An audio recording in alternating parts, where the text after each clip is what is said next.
Hello anime fans, I'm Brendan O'Hara and I am back to share with all of you the glorious gift of anime. This past season has been a doozy with plenty of standout series, but one series stood tall above the rest and catapulted its way into my top 10 list with ease. And that series, boys and girls, is named ReZero.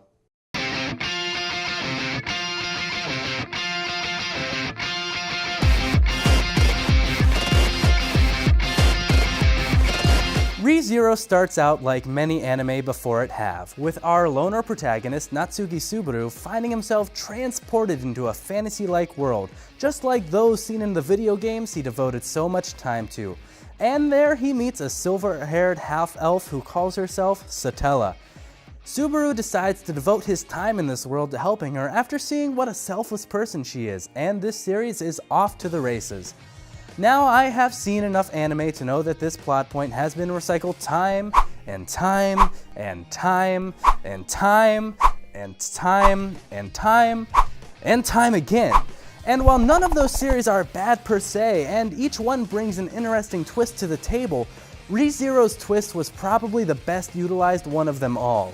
While some shows have tackled the idea of death in a video game before, none has ever taken it to the place ReZero has. Subaru soon discovers that while he does indeed respawn to a certain save point after dying, he is the only person who remembers what occurred during his last save. Now, as a gamer, I can completely relate to the frustration of spending hours upon hours of time working to beat a level only to fail at a difficult boss and lose all of your progress. Suddenly, that colorful world that entranced you and the NPCs that used to give you helpful hints become mere annoyances in your quest to reprogress, and that is exactly where Subaru finds himself in this series. What makes this story mechanic even better is that it is central to the character progression of our protagonist, who we see go through utter agony and suffering, facing terrible defeats and hard-fought victories only to be sent back again to start from zero. No thanks from those he helped, and no recognition for small deeds done along the way. Subaru is left with a choice: fight on and rebuild lost relationships from zero, or take the easy way out and cut corners to victory. It's a very interesting dynamic that takes Subaru to some heart-wrenching lows, even making him a very unlikable character at some points.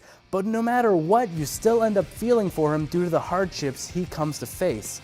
While Subaru is the face of the story, I would be remiss not to mention the fantastic side characters he meets along the way in his journey to discover the mysteries behind his power to return by death. Each one of the characters feels unique, and most of them end up complementing Subaru's development as a protagonist in some way, shape, or form. Whether it be a pair of tsundere twin maids or a prideful knight, they find a way to make an impact on our character, even if that impact is a very violent one. Production is handled by White Fox, who most recently worked on standout series Akame ga Kill, and I am extremely pleased they did not end up going with an original ending this time around.